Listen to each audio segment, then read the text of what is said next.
Hello అండి.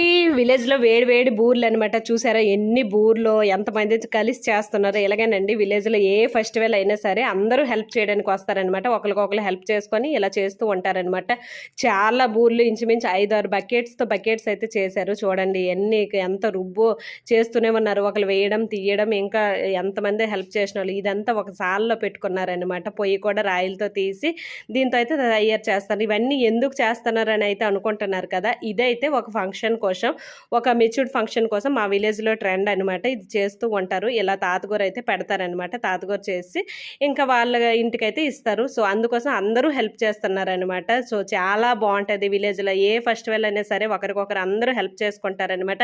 ఈ బూరెలైతే మినపప్పుతో తయారు చేసినవి. మినపప్పు అయితే ముందుగా గ్రైండ్ చేసుకొని తర్వాత అందులో బెల్లం, కొంచెం పిండి కూడా అంటే బియ్యపు పిండి కూడా కలిపేసి ఇంకా దానిలో కొబ్బరి కూర గాని ఏదైనా పెట్టుకొని అయితే ఇలా ఫ్రై చేసుకుంటారు. చాలా టేస్టీగా ఉంటాయి. ఇదే